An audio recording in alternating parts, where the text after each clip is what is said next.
تسعان سلستن بوجعي إيوج توسين تلو كابلو معلتي إريترا لعلنا تازر رجاجت ناس هجرة.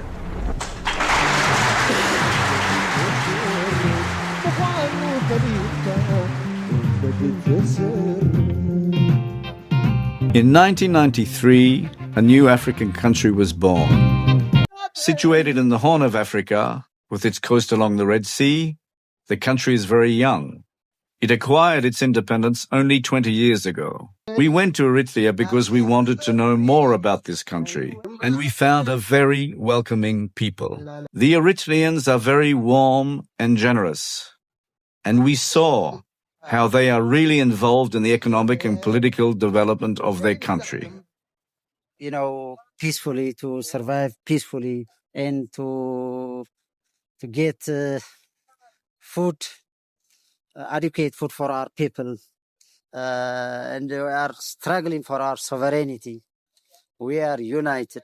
So this is the very best of our people, that I say. We met members of the university and of the government, as well as the Eritreans from the diaspora who have returned to the country since its independence. And finally, we had a long discussion with the president of the state of Eritrea, Isaias Afwerki, who modestly invited us to take tea with him. People know very little. How do you make people know, or how do you make people aware about the reality here? Even when there is a lot of disinformation, how do you tell the truth? I would have hypothetically liked to invite everyone and say, seeing is believing. Come and see. And then make a judgment. That's a very simple thing. But can you physically do that? Can you allow everyone to come and see? There has to be someone who has seen with his own eyes and will have to tell the story and say, this is not true. But you can't do it easily that way. It has to be said that we did not know very much about Eritrea before. The Western media hardly ever speak about the country, and when they do, it is to denounce it as a terrible dictatorship or a bloody regime. In other words, the country has very bad press. We know that there are a lot of bad news just spreading around the world about this country, about its safety, about its security, about its its political status. But that's not what matters. What it matters is what the people are really like. The people are not like that. The people are not like terrorists. They're not just, they're not what they explain us in the news. We're different people. We love our country. We love our culture. We love our people. We respect our family, our friends, our elders. That's really hard to find abroad. People should just look at things in a balanced way, that not everything they read or hear about Eritrea is necessarily correct, and that Eritrea is a country that has a very, very sad history of being abused and misused over the years. Despite that, it has managed to become an independent country. And I've come to the conclusion that don't believe the media, because it's been discredited. But what the media do not say or deliberately refuse to show is that Eritrea is one of the first African countries to attain the Millennium Objectives. The Millennium Objectives were decided in September 2000 by an extraordinary assembly of the United Nations. The Millennium Summit fixed 8 objectives to be reached by the year 2015. We may agree on the goals. We don't have any controversy. Goals is clean water, education, health, employment, opportunities, good houses, quality of life in all its dimensions. But how do you achieve that? That's where we live in a world that is becoming very difficult. Unless you struggle and fight to achieve that, you can't achieve those goals without changing the reality we live in. And that's where we come. The last 20 years we have adopted a policy. We're not hiring slogans. We don't need to hire slogans. Food security is the number one priority of the country. since it's a number one country, the resources that are allocated to food security is also great compared to the resources that we have. A great chunk of it is earmarked to agriculture. Because of that, then the problem of food security from year to year. Here, of course, we hope we will, achieve, because most of the health-related development goals, Millennium Development Goals, we are, on track, especially in reducing mortality rate of infant, as well as maternal mortality ratio, as well as, in malaria and in vaccination in general, we are, on track. As far as in general speaking, we have reduced 50% both maternal and infant mortality at the moment. We will achieve that one. Now, how do you achieve that in a world that is governed by injustice? For Eritrea, historically, injustice has a name. It is colonialism. First, it was colonialized by the Italians from 1890 to 1941 under Mussolini, then by the British until 1952, and then the Eritreans found themselves under the Ethiopian yoke. You cannot imagine that one African nation, if at all there was a nation called Ethiopia, could colonize Eritrea. It's a very long story, but to make it short,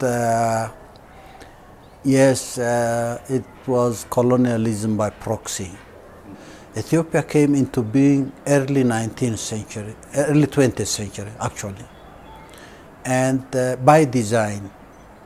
For colonial powers, Ethiopia was selected as an agent for promoting imperial agendas.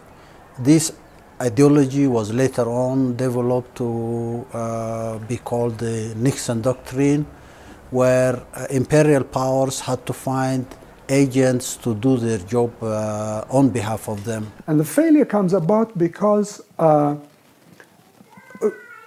and this is really fundamental in terms of our understanding of how culture deals with authority that is alien or authority that is superordinate, high authority, low people. When the pressure is too great, what they do is they go underground. Their culture becomes a covert culture. They do not admit that it even exists. They just go on doing it without the knowledge of the authority in question. And in a way, that is the same as the camouflage behavior of weak animals in the presence of predators. They can actually disappear in the background and they're not there. They're no longer offensive, nor are they a threat. And so that's what happened. Popular resistance started in the early 1960s, and it subsequently became organized under the banner of the Eritrean People's Liberation Front, the EPLF.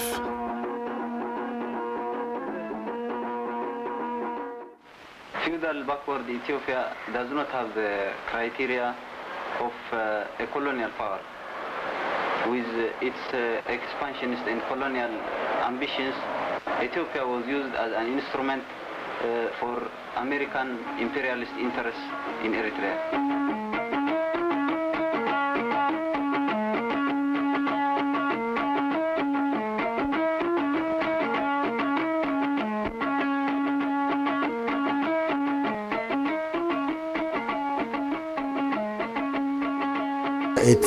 That's where the philosophy comes.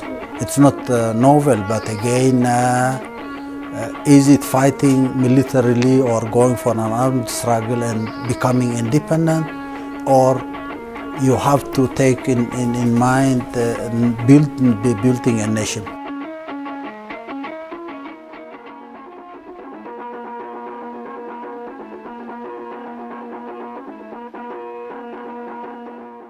EPLF, I can say, was more or less a mini government, because we had, health department, which was really doing fantastic work during the struggle, including very complicated operations.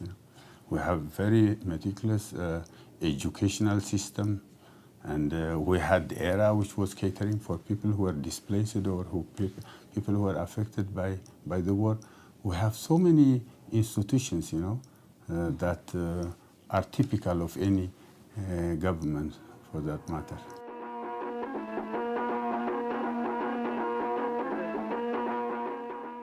The Eritrean Liberation Front is exceptional in one particular regard. They took traditional cultures very seriously.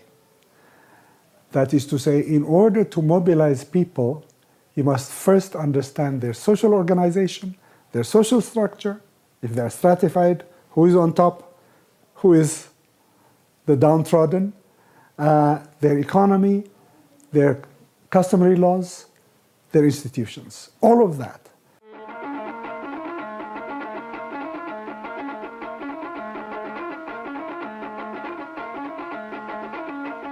But one of the positive things of the Eritrean People's Liberation Army was there was this kind of conscientization, the consciousness raising, to demystify the deep-rooted attitude that women are docile, women are could not do anything. Women can join any front if need be. That was the motto. And the male was also given kind of lessons together that, yes, there is an area that they could do, but the woman can also join and perform it equally. So that kind of this demystifying and consciousness raising was the basic thing. Besides, when after giving the basic training, when assigning people, the female and male population, have been involved in the activities, and at that time we were working hand in hand. We were treating our injury cases as well as we were treating our patients. Not only treating, but given in the prevention aspects, we were given health education, vaccination, and so on. So we were An army at the service of the population. Yes. So the result of that, it is we can look at by now that we have achieved some of our goals.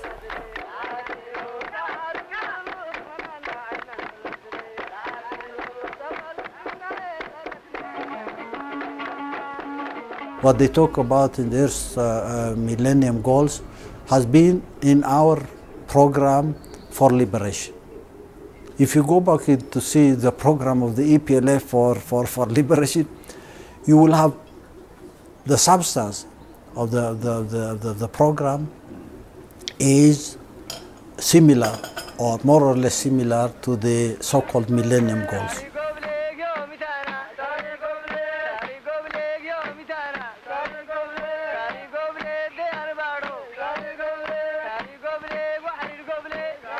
It was not only military. In fact, the military is more or less a follow-up of what we're doing politically, organizing the people, conscientizing the people, and at the same time making sure that people realize the cause why we are fighting.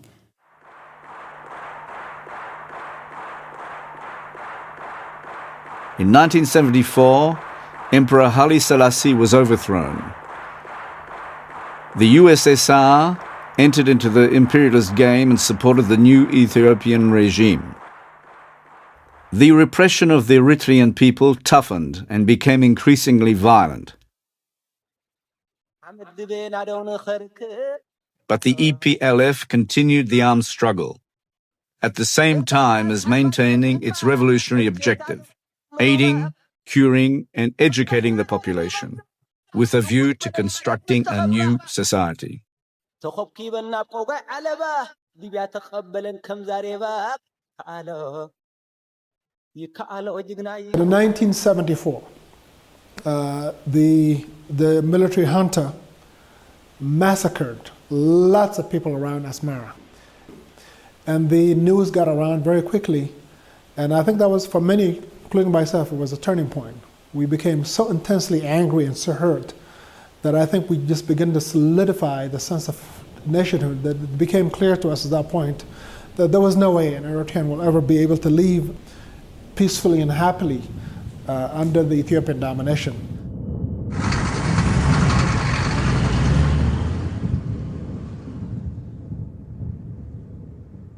So, yeah, women are peaceful, women are peace-loving and nurturing, but if they are committed to peace, to those who love them, to those who adore them.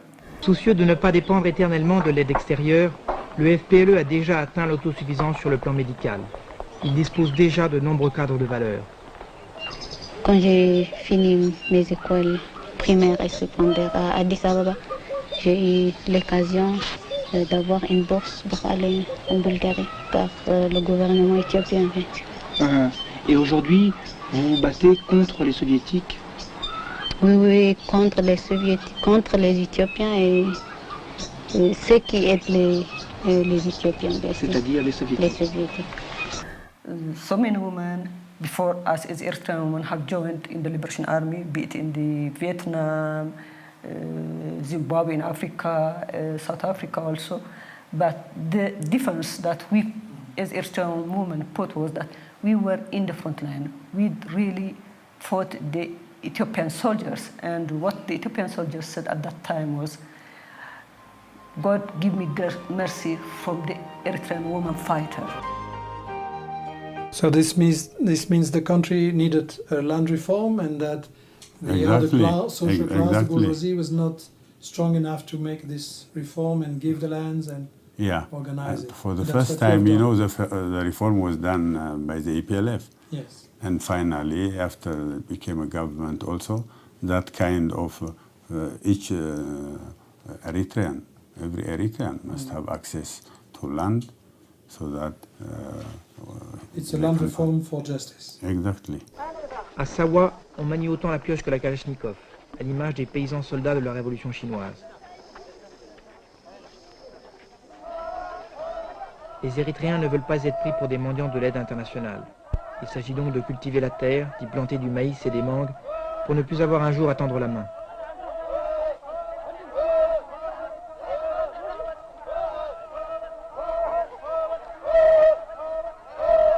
And I lived in the United States for many years, teaching in universities, until 1984, when I was asked to visit the liberated zone in Eritrea, which I did do, and it was a eureka moment for me because it transformed my life completely.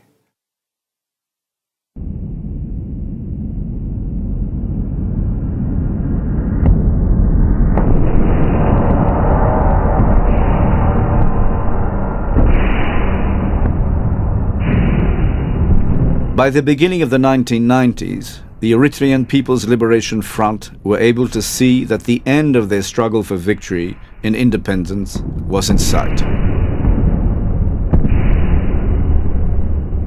The Ethiopian army lost control of Eritrea, but before retreating, Ethiopia launched a murderous offensive and bombarded the port city of Massawa with napalm.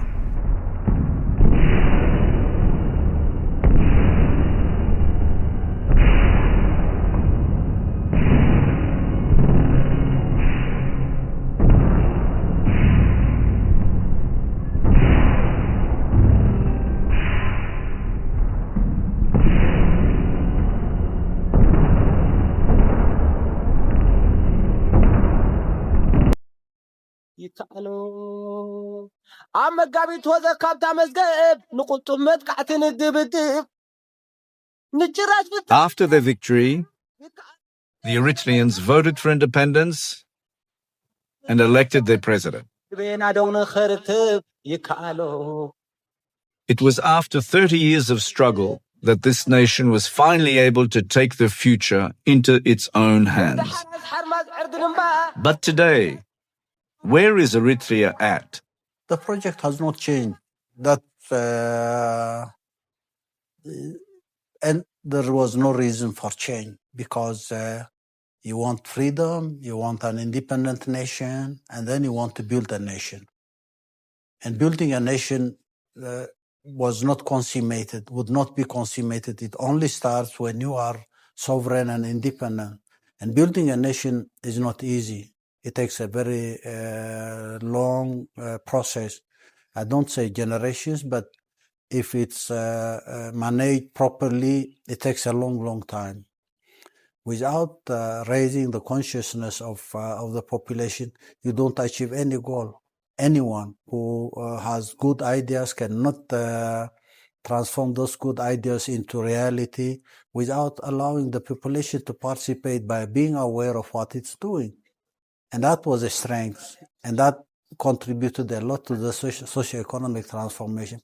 And then again, there has to be a vision. So clearly, this is an extremely law-abiding nation. Now, for a nation that has fought a liberation war that lasted 30 years, fully armed, to suddenly become as peaceful a nation as we are immediately after liberation is extraordinary. Here's a nation that is really as peaceful as it can be, despite the fact that it is a war it was a nation that was ravaged by war for 40 years. So clearly, there's something endogenous to Eritrea that allows people to say, we are a nation of laws, and the laws are ours.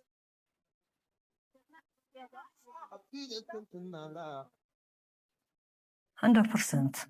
Because as I stated, we were established 30 years back, and our main motto at that time was to mobilize women to participate in the liberation movement, which we achieved, and also for development, social justice of the country, and social equality of women. This is in the process. The women's issue is not the issue of the woman alone. It's the issue of the society. And to achieve that, the government has to work continuously in achieving or in making a conducive environment, be it that the policies have to be gender sensitive, the different programs, as well as the different sectors have to have that kind of gender equality policies and programs.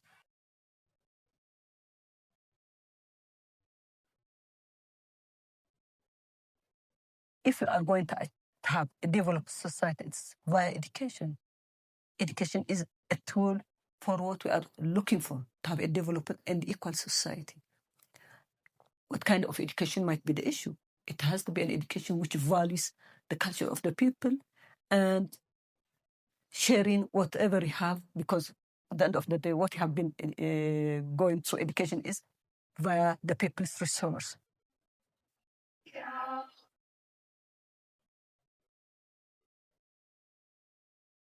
So if Eritrea is at the end of the day to be a developed society, the female and male population have to be educated. There are areas that have never seen schools for generations, and you have to go and do that elsewhere. So what we see now and how we measure our success depends on what we have done to create opportunities for citizens. And all other efforts in political change, political transformation, political institutions is meant to serve the ultimate goal of improving the quality of life and guaranteeing citizenship. So you want to change the quality of life, you want to improve the performance of the communities, institutions of government, to implement programs. You need to educate people. You need to train people. We have about 700 to 800,000 enrolled in all schools.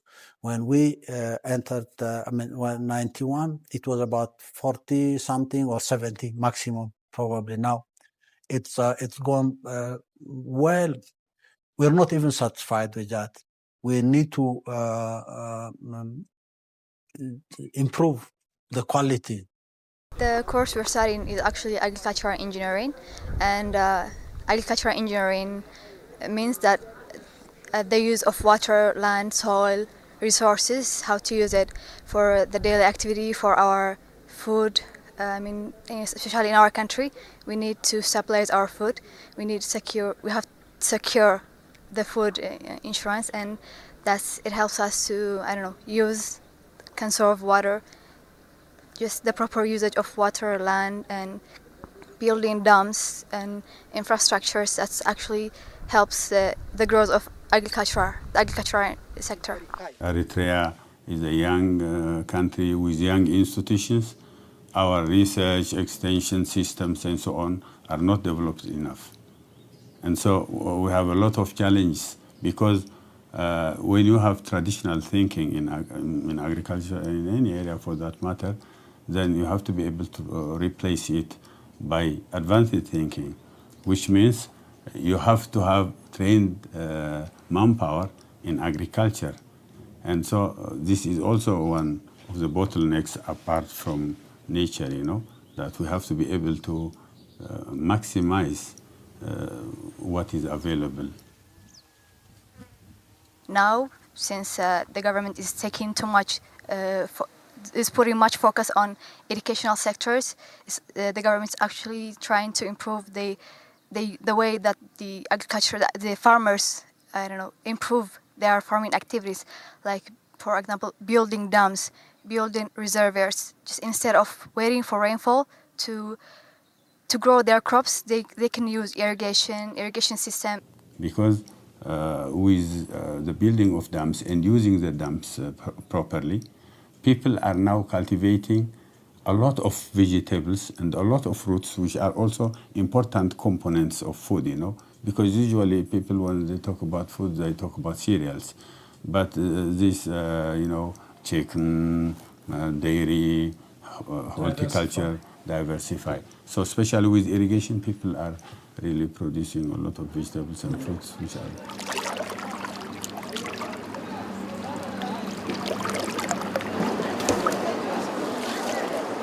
The infrastructure and the fishery sector was all in shambles.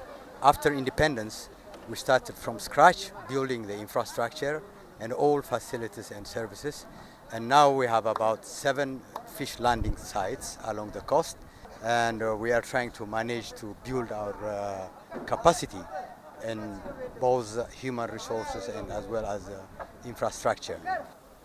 Besides the coastal area and island people, fish is not picked up by our people as a food. But now it's picking up because it's been the policy of the government to distribute fish with affordable price throughout the country. We are trying to reach all corners of the country. And now people are picking up the habit of eating fish. What we need as a follow-up is to teach our people how to cook and handle fish. That's in the program now. We are hoping very much first to feed our people with fish, which is rich in protein. So also we are trying to export, to increase our export capacity so that we can earn as much as possible foreign currency. So indirectly it can also play in the food capacity achievement.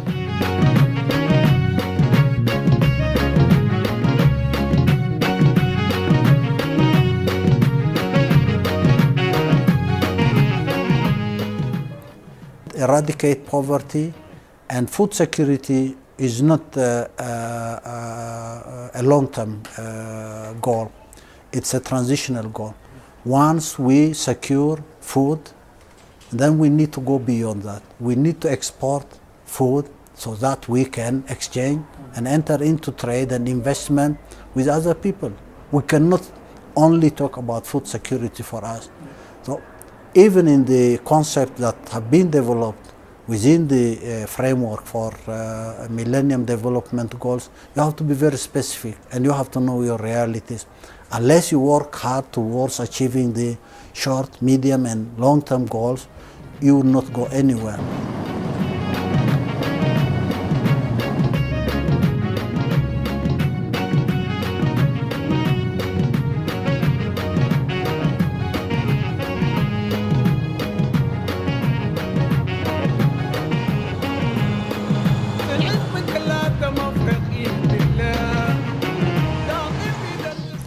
Then again, health will have to be there. We have referral hospitals, but we have health centers, we have clinics everywhere that would provide services.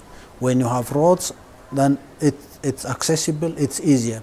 For those who don't have roads, their areas are not accessible, they are disadvantaged, and you have to design programs so as to access those areas to provide those services, because you're not doing any charity work. This is their right. This hospital existed since 2006. The hospital, it started its work from way before. It was in another place just above this hospital, but we moved into this when this new hospital was built, and everybody moved here. So it started its work as of 2006. It's the general hospital for the whole region? For Ginda and the subzones around Ginda. And in every part of Eritrea you have such hospitals? Yep, for every region we have one referral hospital for each zoba and other hospitals as well. And this is a region mainly of peasants. Is it easy for them to have access to healthcare?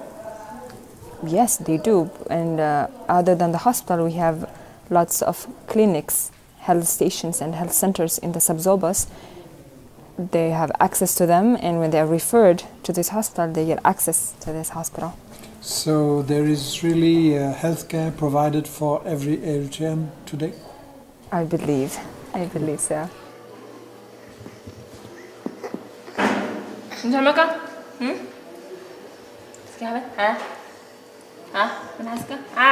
The government of Eritrea is committed for the well-being of our citizens, and we are working towards that. And we do have a good system in health, and of course there is an involvement of the community that is very important.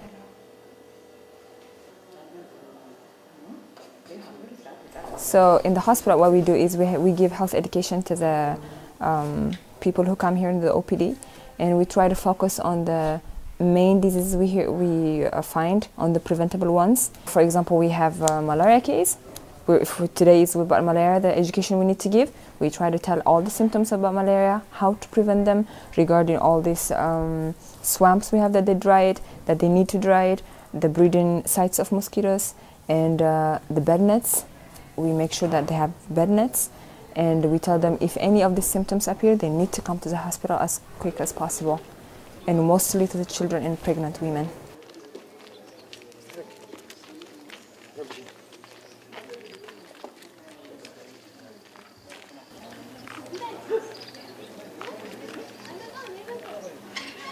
I recently graduated last year, December, and as part of the national and community service we need to make 2 years, I was assigned in Ginda Hospital. That's why I'm working here.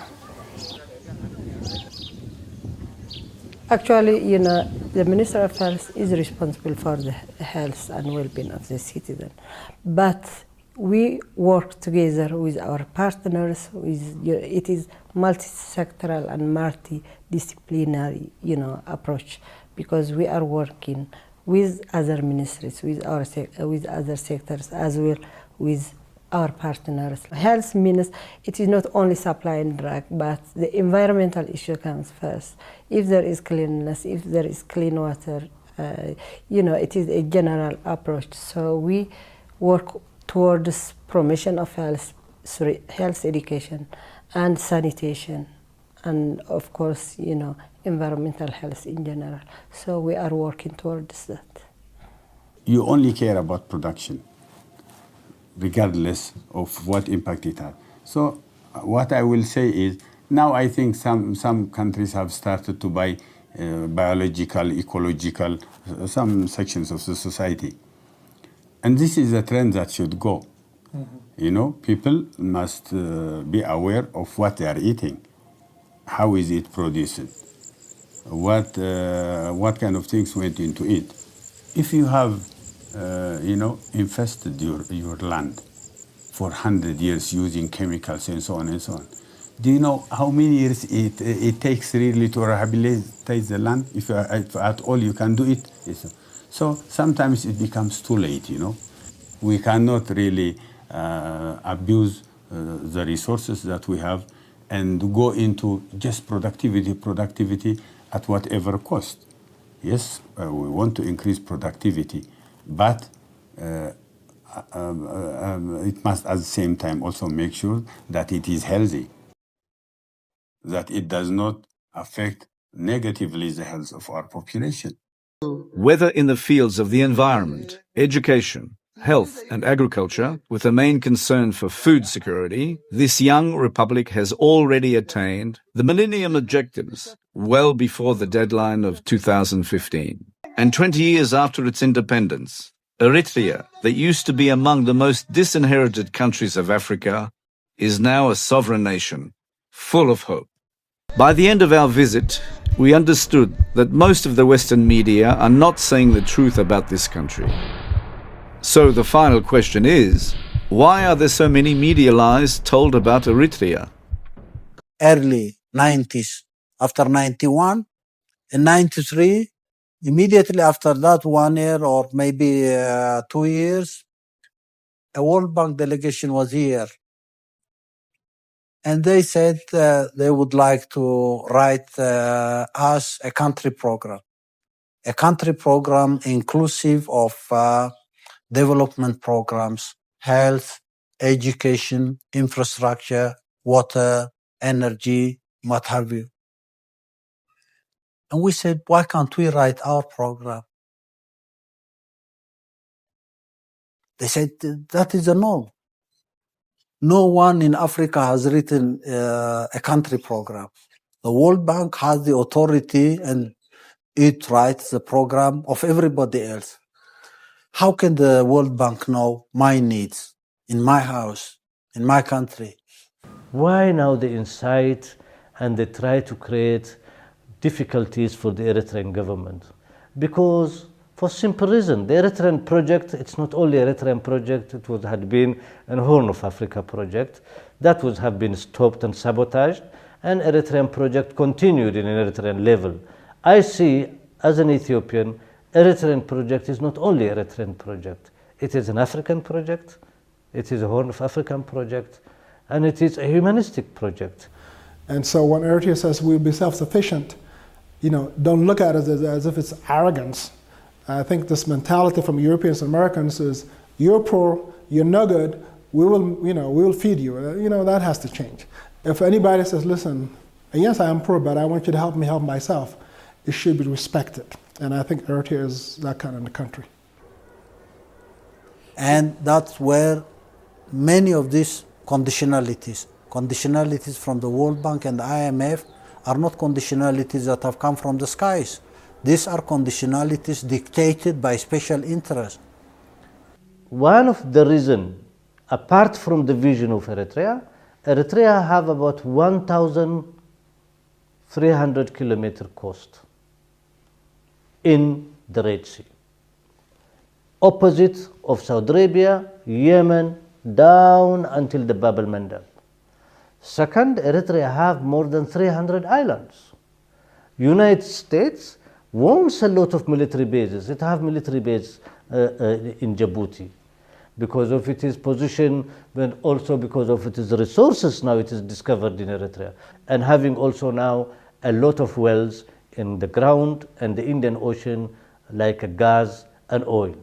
For this, Western imperialist multinationals, they want to position themselves now in order to control these resources before the competitors can have an access, or the competitor companies from Asia can have an access. For me, it's very simple.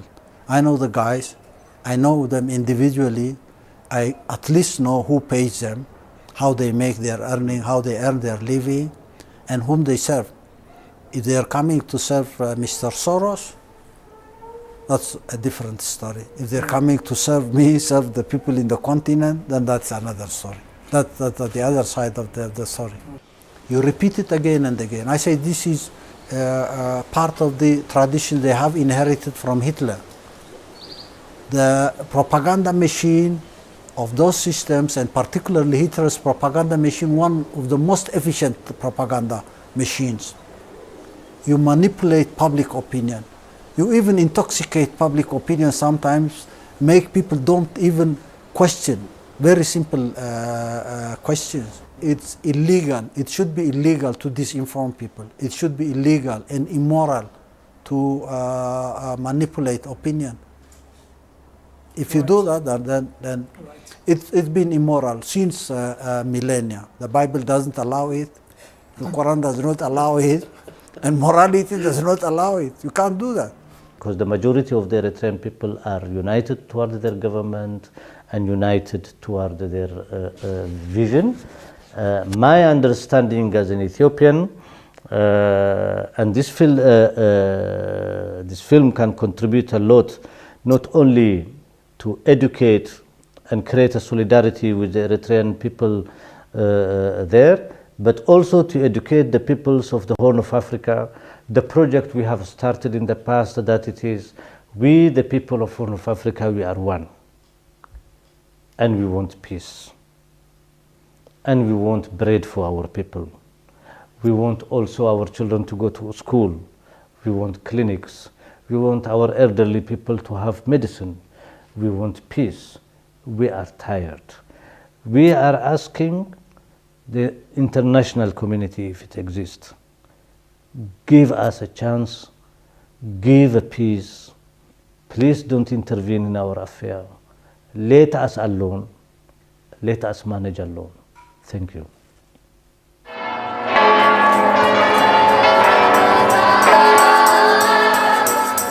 In front of Asmara Cathedral, we saw young Christians and Muslims dancing together, showing their joy in meeting each other and being reunited.